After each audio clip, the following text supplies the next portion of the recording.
Truly trending. AI meets fonts, cricket, and the truth. Welcome back to another dispatch of the Color Bar. Thanks for having me in your inbox, or your feed, or your ears, or all of the above. I promise I'm not creepy. Though Apple likes creepy when talking about its privacy, as you will see this week, but the rest of the stories all see how AI, LLMs, generative AI are colliding with sports, marketing, and fonts.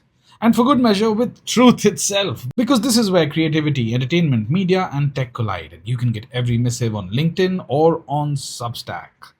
Coming up today, serifs and AI, Manchester Giants missteps, Apple coming for the clingers, AI, our new custodian of truth. Let's go. If serif. I have always enjoyed playing with fonts. Maybe it goes back to my dabbles with calligraphy in younger days, occasional stabs at it in older days, even a type design course once. I click at default font choices, frown at careless multiple fonting in documents, and pause to look at fonts that I like or dislike, or fonts that make me pause. A general non nuanced distinction between serifs and non serifs goes something along these lines. Serif stands for the formal, more literary, even authoritative. They have character. Sans serifs are modern, clean, better at communicating in some sense.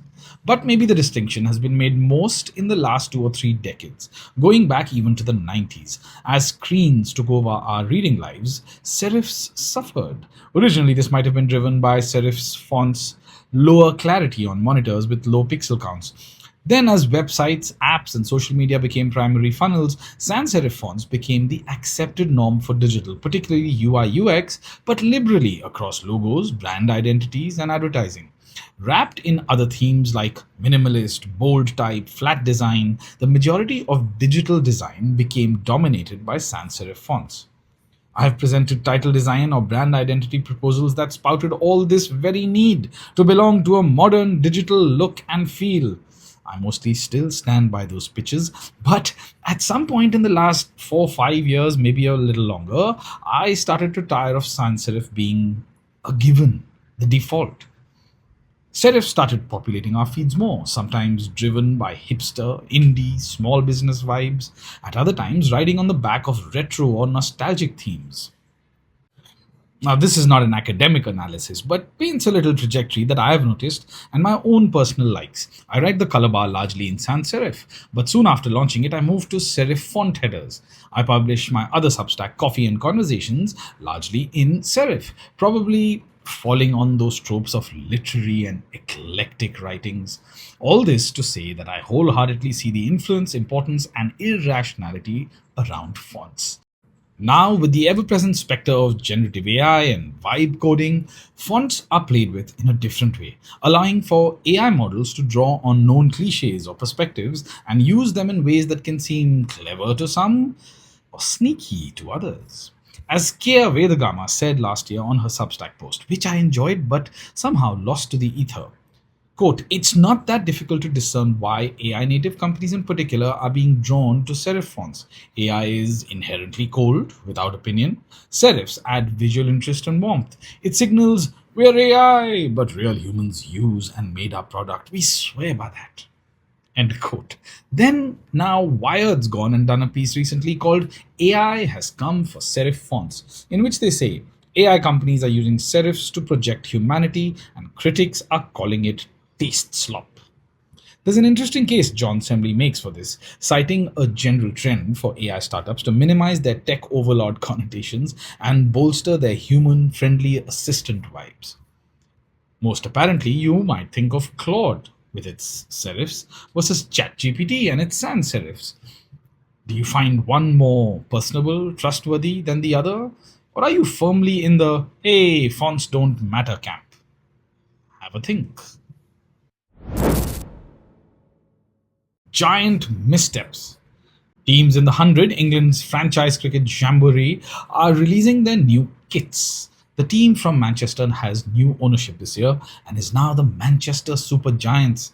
Their kit drop came in a video spot with the lofty message of uniting Manchester, bringing together the blue and red divide. Say what you may about the message or indeed the kit itself, like it or hate it, but most of the reaction is about something else. The fact that the spot is so obviously AI generated, wait for it, slop. It is an easy target for those who have more fundamental issues with visuals created by generative AI. But even if you're happy to put aside those macro issues, ethics, the impact, etc., looking at it merely as just another spot from an exciting sports team in a thrilling tournament, it is bafflingly poor. In fact, most Gen AI evangelists should especially be railing on this spot because this is exactly the kind of apathetic creative output that confirms the effect that so many of us do fear, that Gen AI is democratizing mediocrity, not creativity. The list of missteps here is a long one, and right now I won't look past things like floodlights in the daytime, opponents in whites, a bowler bowling without a ball, batting gloves for a wicketkeeper, and just the kind of stilted, chopped up flow we have grown accustomed to seeing in such videos. It boggles the mind how multiple people involved in something like this all felt this was good to go. Unfortunately, it reeks of the blind belief in the efficiency and benefits of AI that pervades all walks of work in 2026.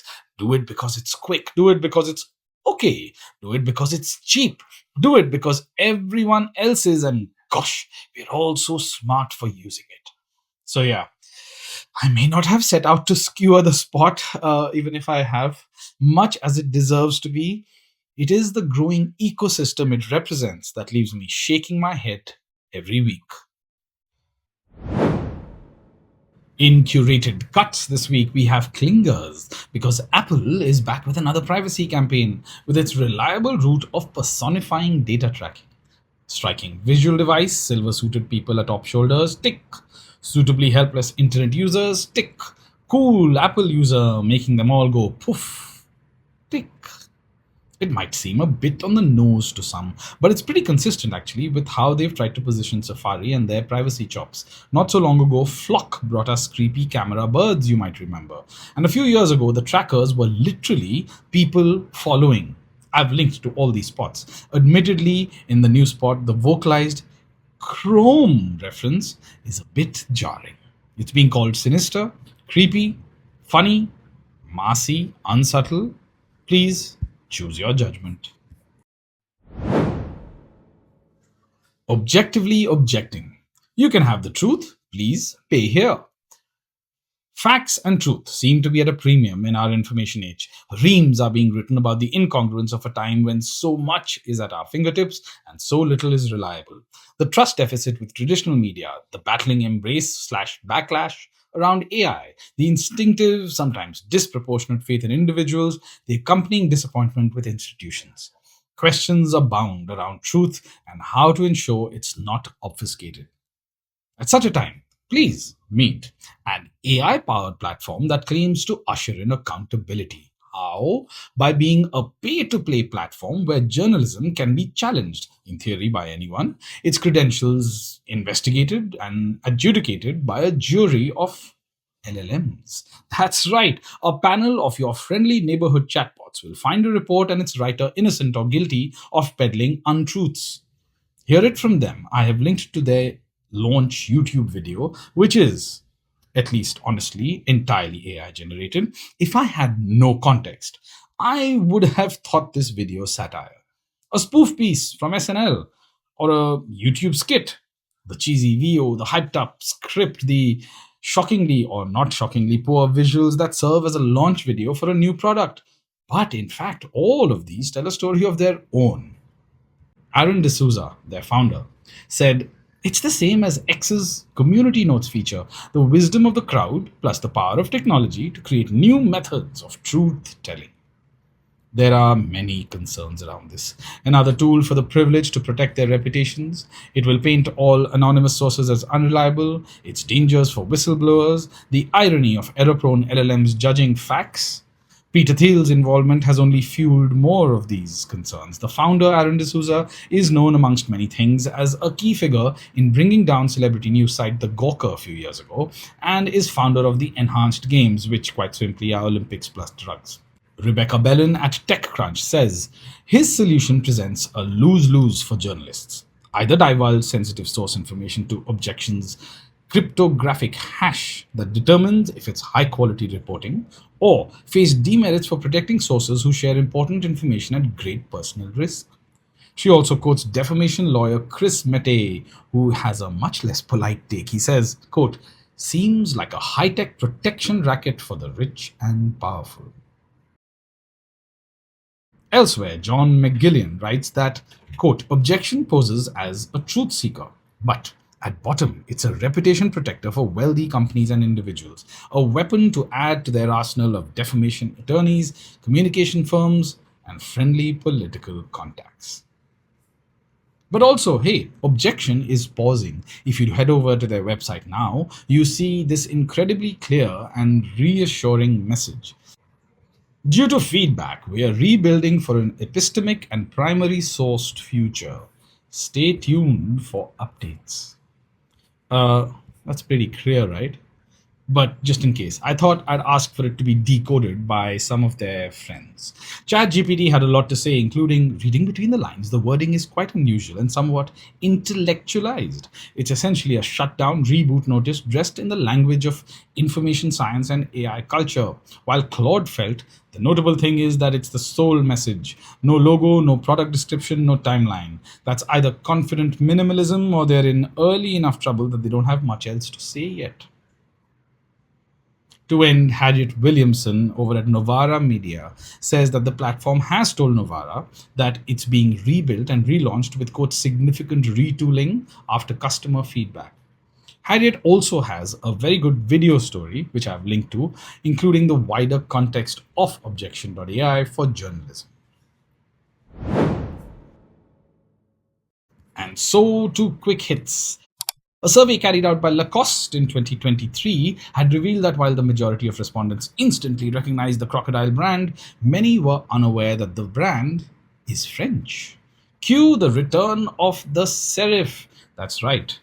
Their new logo is their oldish logo, kinda. Martin Scorsese has become an advisor on an AI software for previs and storyboarding. Some say this means Martin Scorsese is betting on AI, while others are a bit surprised or disappointed that the generally traditionalist legend has crossed over to the dark side. James Murdoch has bought New York Magazine and maybe more crucially, the Vox Media Network. That means lots and lots of podcasts.